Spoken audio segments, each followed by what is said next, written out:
we have ire'ne Silva. She is the author of 2 poetry collections, an e-chapbook, and a short story collection. She also co-edited Imaniman, Poets Writing in the Anzaldúan Borderlands, an anthology of poetry and essays. Ire'ne is the recipient of many honors, including the Alfredo Cisneros Award and the Gloria Anzaldúa Milagro Award. She is currently working on her first novel. Welcome, Ire'ne.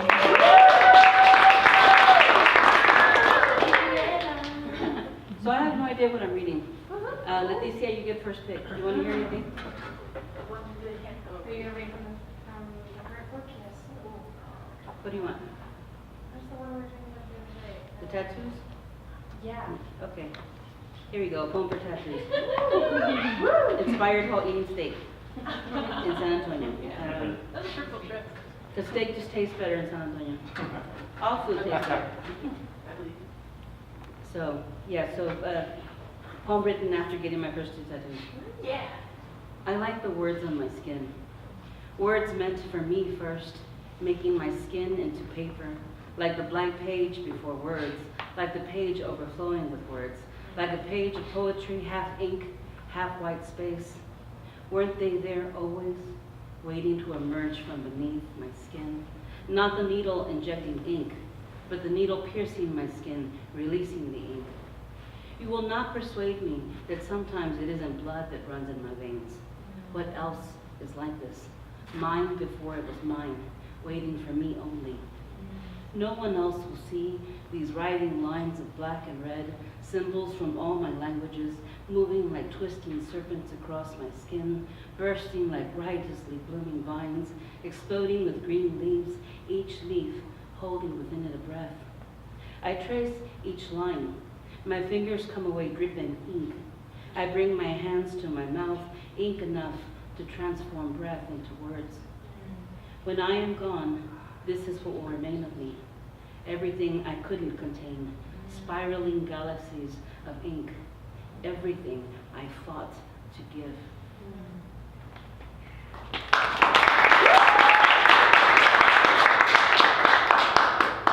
David, you get second.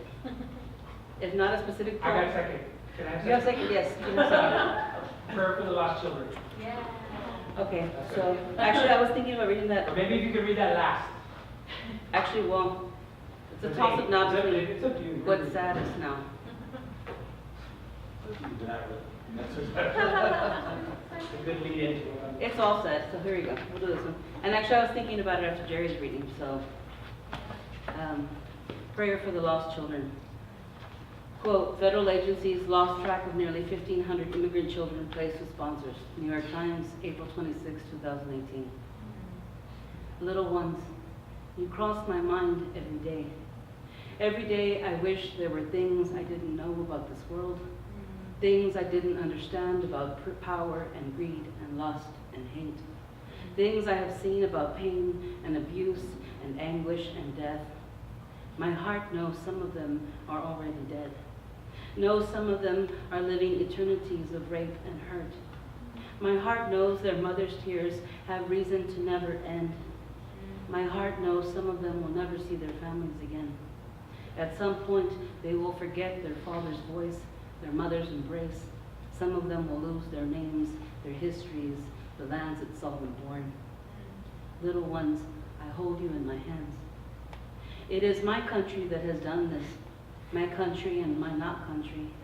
The country I was born to, the country I am a citizen of, the country that shamed and dispossessed and saw to the poverty and death of my ancestors. The country that in its greed and lust for power created the chaos and poverty in the children's countries of origin and forced them to seek life here. This, my country that I am sworn to change.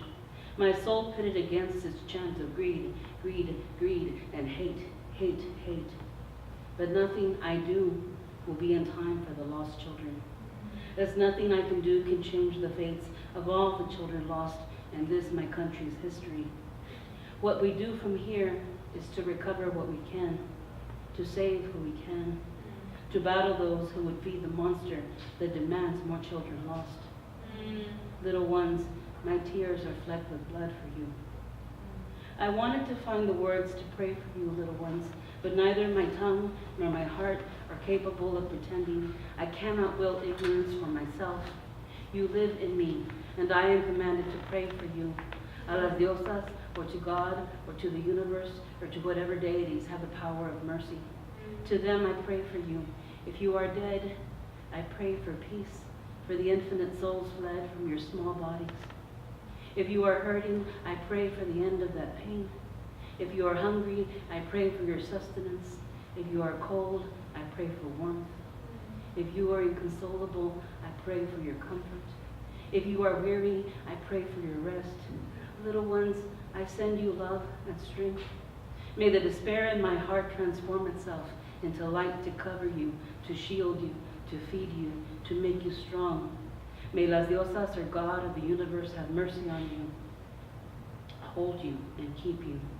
May you make a life for yourself one day that will allow you to heal, allow you to find peace, allow you to love, allow you to live as you choose.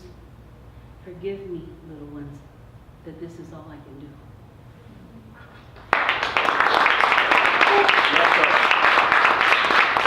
You want to read another one from there?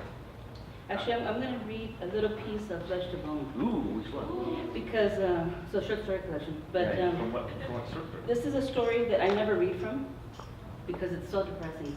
It's so depressing. But I was thinking about it yesterday at work because my coworkers were talking about old wives' tales. And apparently no one's ever heard of this one about, my mother would always say that pregnant women were not supposed to walk by the ocean. Right. You know, because the ocean would be jealous and take your child. But apparently, like, so few people have ever heard of this. Like, none of my coworkers have heard of it. There's very few people who have. So the most depressing story in the collection is also like the most autobiographical one. It's a depressing story about a woman who goes to care for her father. And so most of the poem, most of the story, she's talking to her unborn child because she's pregnant and nobody knows. And so she goes back to the valley, and she's spending a lot of time on the beach just trying to stay sane. So I'm just going to read a little snippet from that because I was really taken by the idea of this old wives' tale and about what would the story of the ocean have been. And so that worked its way into this. This is where I talk to you, little one, here at the kitchen window, washing stacks of dirty dishes and utensils and cups and pans, where no one interrupts me, where no one calls me. I never knew my feet could hurt like this. I shift my weight from one to another, wrap us tight in a spiraled shell amidst all the noise. No one will hear me speaking to you. What do you dream inside me? I wish you had calmness. I wish my heart would beat steadily, solidly. But I know what it does. Holds itself still too long and then races. Fits and starts in all my red blood whirring and crashing, seizing and gushing. Not enough air. I never feel as if I can take a deep breath. I never rest here and the pain glances through me. Am I hurting the delicate chains that will become your nerves? Crushing the scattered tissues, reaching for each other. I wish sometimes I could sing to you, but there is no music here. I'm afraid I would shatter if I tried to sing. How do I let my heart unfurl itself when I am afraid it will explode, burst in a red fury from my mouth, blacken and peel the skin from my face? I'm afraid all the time. Fear claws at me, eats the tips of my flesh. Can't anyone see me bleeding?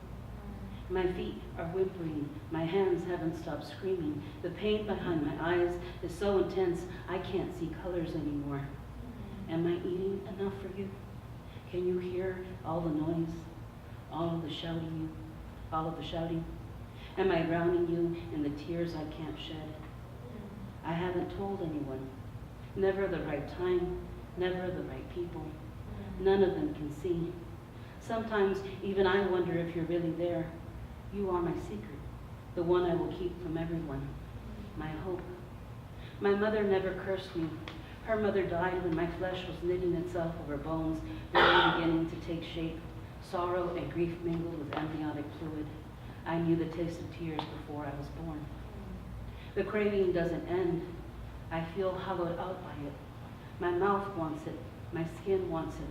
I don't know where the story came from, only that she cautioned me. Pregnant women should not walk within sight of the ocean. She is a mother gone mad.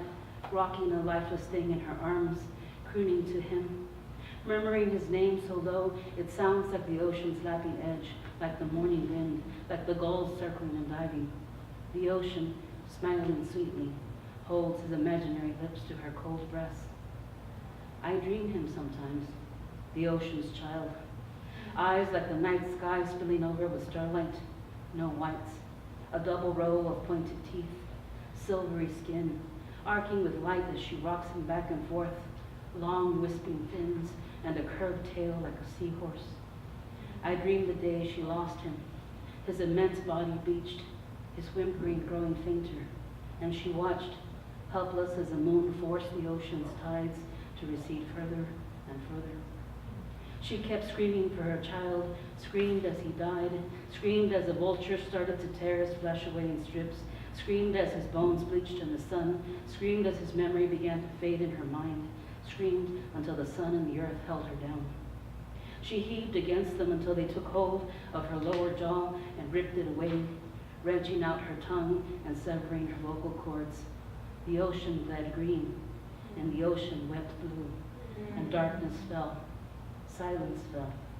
Only the echoes of her screams remain. Blood and ocean in my mouth.